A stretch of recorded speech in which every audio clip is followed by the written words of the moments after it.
So let's do a review of the 85 Mercedes 300D. I've been driving this daily for the past couple months. I've put several thousand miles on it. I drive it about 300 miles a week. And it's been flawless. You know, if you look back at the videos, I've done a lot of work on it. You know, when I got it, the vacuum system did not work at all. And then the brakes were iffy, but it ran good and it drove. And the only issue I really have with it right now, it's got a power steering leak on the steering gearbox. So right now, I'm just driving it and I just keep it topped off. And about every other week, add just a little bit of fluid in it. It doesn't leak real bad. I mean, it leaves a drip wherever it goes. But you know, it's been a very reliable. I'm trying to make a video. It's been a very reliable vehicle, and I've got the AC working in it. The odometer doesn't work, so I don't know how many miles I've put on it, but just estimating because I've been driving it several months. It's got to be several thousand miles.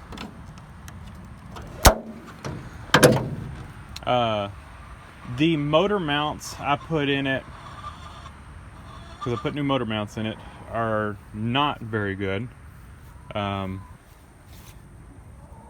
They rock too much. They're too soft. And I noticed that the power steering belt, I guess when it would start rocking some, and it doesn't do it all the time, it's just sometimes it rocks, and I could probably help that if I rebuilt the injectors, which is on my list of stuff to do. But it did start getting into the, just barely touched the oil cooler line. So I tie wrapped it to the other line to bring it down and give it some more clearance. And then I also put a hose clamp around it so that if this mount's not collapsed or anything, they're just soft and they allow the motor to rock more. So if it rocks too much that way, then it takes a little cut out of the hose. And like I said, it just barely grazed it in 2 spots, but I did tie wrap it further out of the way to give it some more clearance, and then just put that hose clamp on it to where if it did get into it again, it's gonna rub on that hose clamp, the metal hose clamp, so it should wear the belt and not our oil line. But you know, I haven't had to add any oil to this thing. I did rebuild the turbo a while back. Before I rebuilt the turbo, I was having to add oil to it. And I have, you know, replaced a few gaskets. I did the lower oil pan gasket. I did the turbo drain tube. And of course I did one oil line, and rebuilt the turbo. Since I've done all that, I haven't had to add any oil to it. And like I said, I've driven it several thousand miles, and we're just about due for an oil change, since I am going to go probably right under 5,000 miles, just an estimated, just because I do a ton of, it's all freeway driving that I do, so I don't mind, you know, going 5,000 miles for an oil change, or close to it. It'll be about 4,000 miles, so since I did the oil. So yeah, I did the coolant tank a while back. You know, you've seen, as I've, you know, in the past few videos, what I've done to this vehicle and what I've had to do to it while I've been daily driving it, and it's really not been that much. You know, that coolant tank went bad. I did add the AC to it, and then had some AC issues, you know, with you know, I lost AC once, and then I had a continuing issue of the plug. This compressor, the clutch is on the side. The terminal for the clutch is on the side. The original one is on the bottom, and the wires kept coming unplugged. I don't have the original wires for it. It had spade terminals on it when I got the car. My parts card just has spade terminals. I'm guessing it was a common issue of them coming unplugged and then getting tangled up and whatever.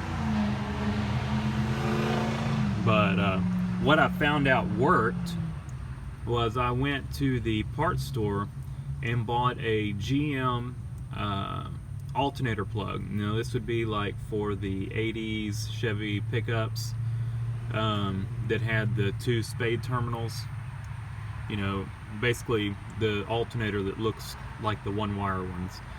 I bought a plug for one of those because it looked about the same spacing, and it was. And so I put that plug on there, and since I've done that, I haven't had any issues. That plug has stayed plugged in.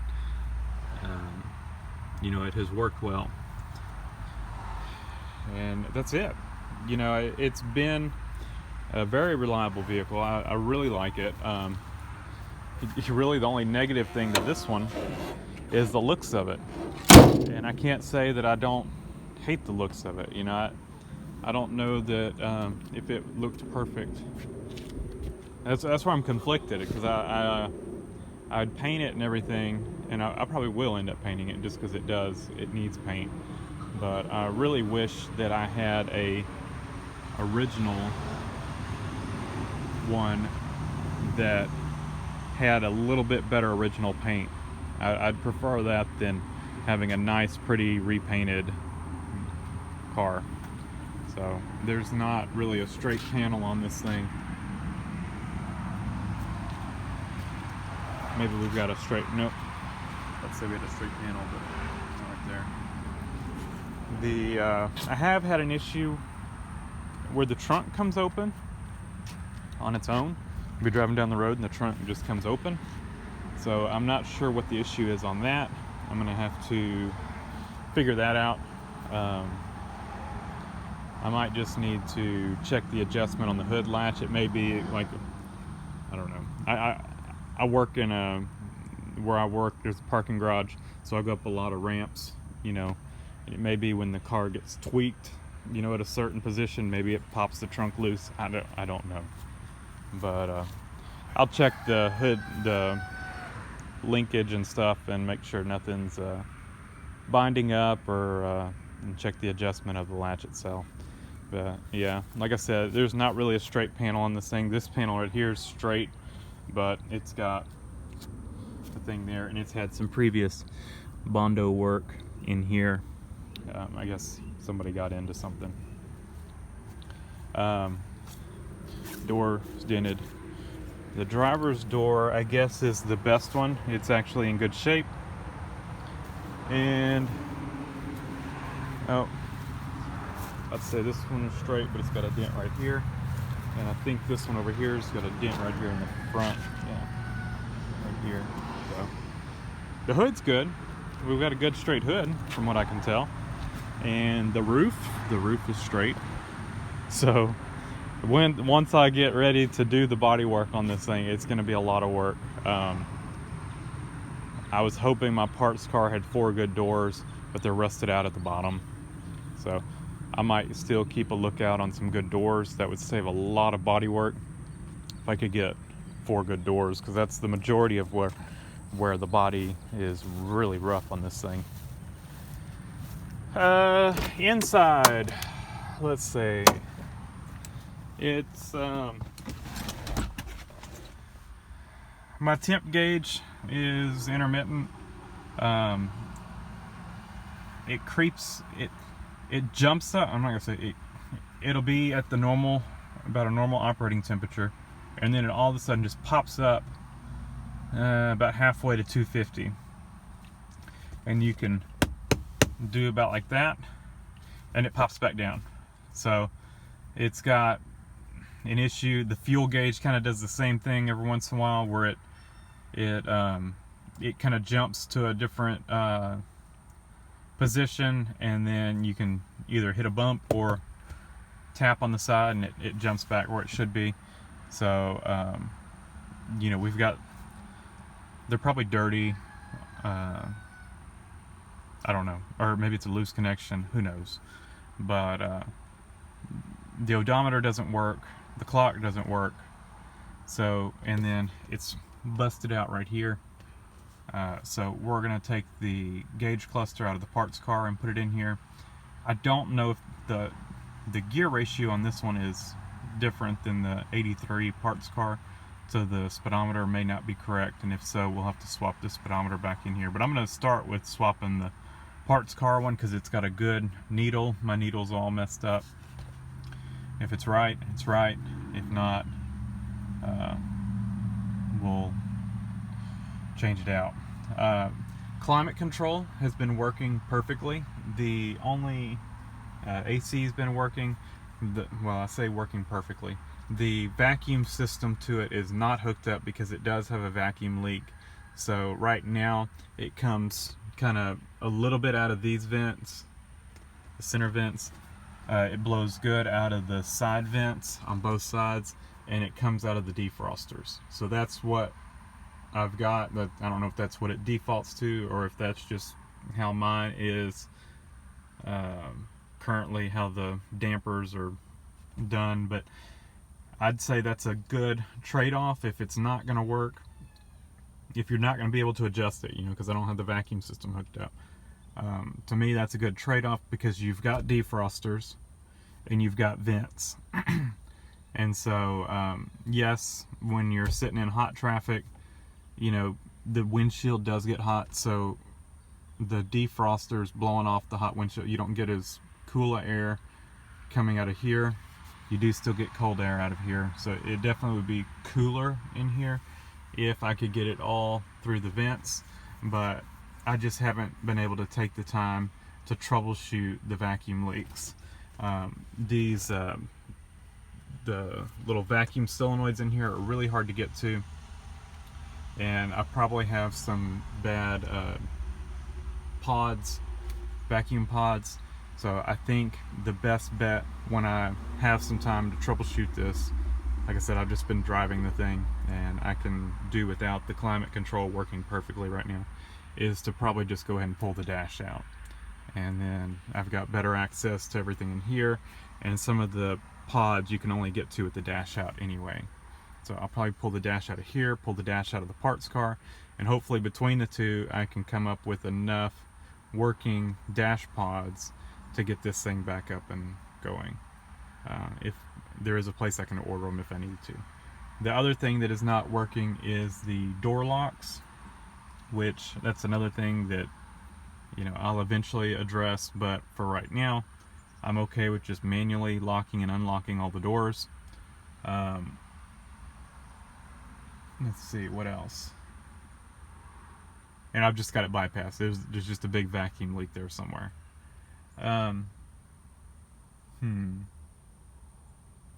Other than that, there's the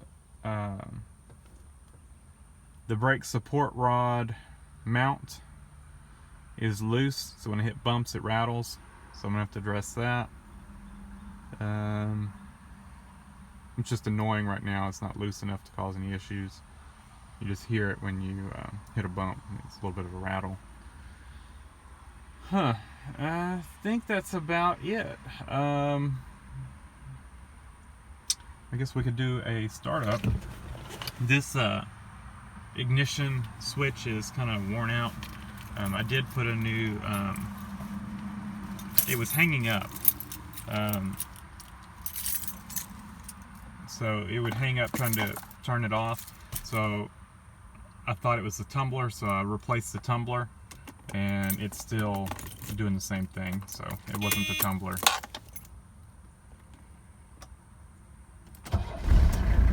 But I've got a,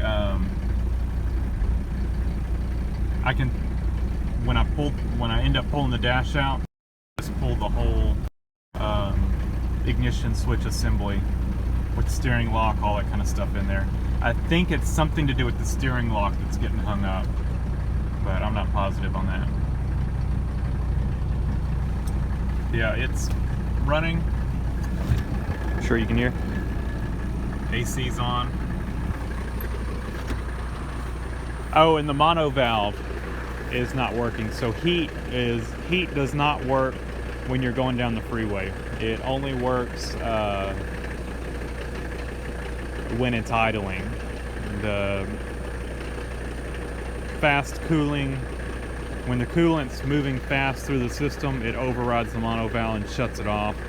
So it's summer now, so I'm not gonna worry about it. Yeah. What else? Driving wise, this thing drives great. Put it back off. Oh, and the vacuum shutoff is a little slow responding, but it's been like that since I've had it. It continues to work. I'm not gonna address it. I consider it a built-in turbo timer. Turn the car off, it keeps running for a minute and it helps cool down the turbo. You know, people pay extra money for that kind of stuff.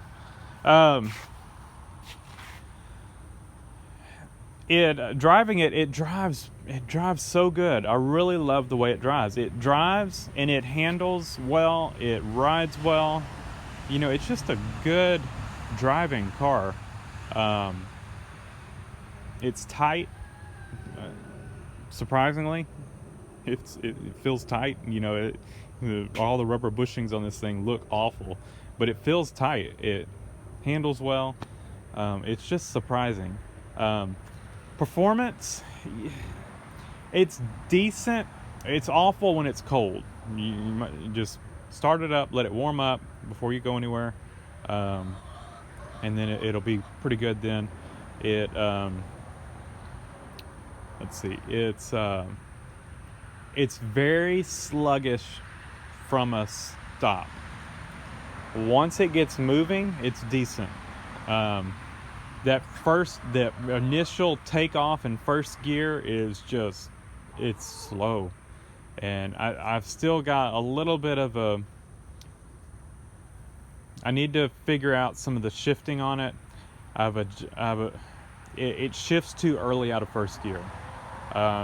Second, third, and fourth shift exactly where they should be. It's like right at 4,000, between 4,000, 4,300, you know, with your foot to the floor. But first gear shifts at like 20 something, like 2,500 or something like, I don't remember, but very low. And you know, the Bowden cable doesn't seem to have much adjustment in first gear, so I'm not sure where it's off, but that would help things. But once you're cruising on the freeway, it drives really well. It's got plenty of power. You know, if you need to pass, you can give it gas, and it's definitely no rocket ship, but it cruises great. You know, and this is an 85, so it's got a lower gear ratio, so it's going to be lower RPMs on the freeway. So, you know, it's going to cruise better than, you know, 84 or previous. So, you know, that's a positive to the 85, and it just cruises really well. You know, you can easily drive 85 if you want to. That's about as fast as I've had it. At 85 miles an hour, it's still, you know, tight and smooth and not, I mean, it's a little bit noisy. The engine's not so much noisy as just, you know, road noise, you know, air noise. But I mean, all the rubber on this thing is just mostly shot, so I mean, you can't really fault it. I'm sure it was a lot quieter new. But yeah, I'm still even using, I've got the two back tires, or two that came on the car. The two front tires came off my parts car.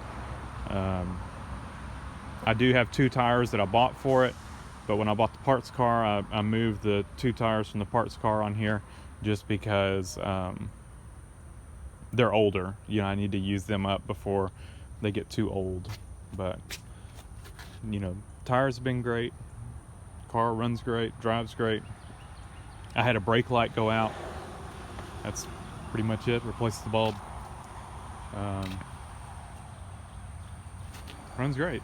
I've got a CV boot over here that's really cracked, but it's hanging on. I just keep checking it, and it's doing okay. The rear end's a little wet, so when we do the CV joint, we'll address that.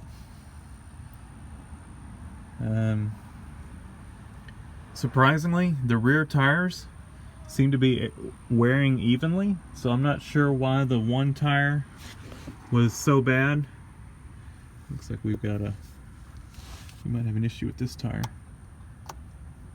that we need to address. That doesn't look good.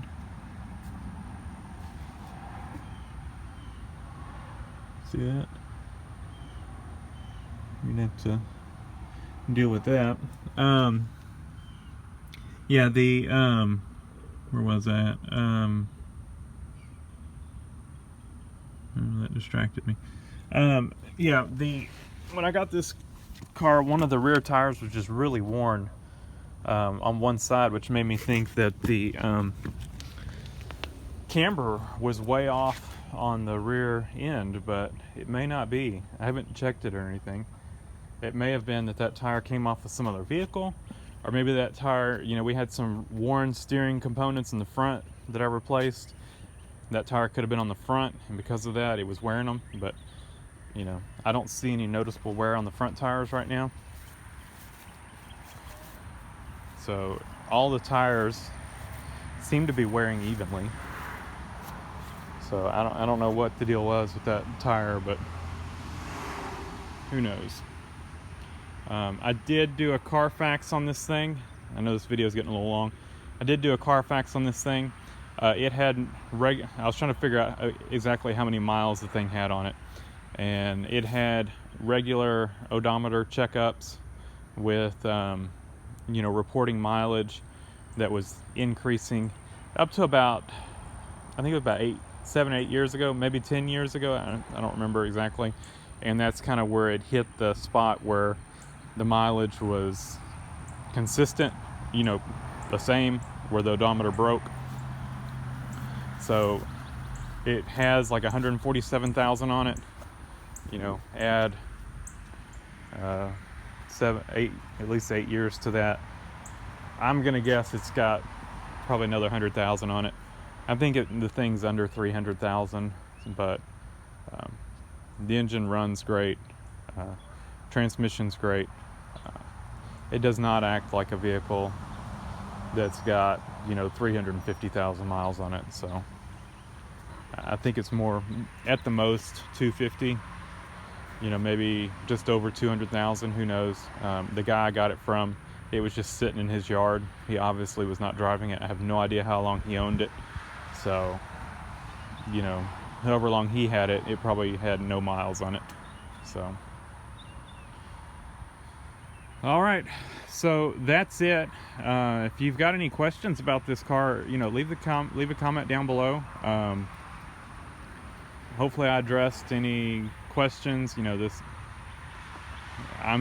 It exceeded my expectations on. I was just looking for a cheap, decent gas mileage vehicle, but I like older vehicles, so I don't want some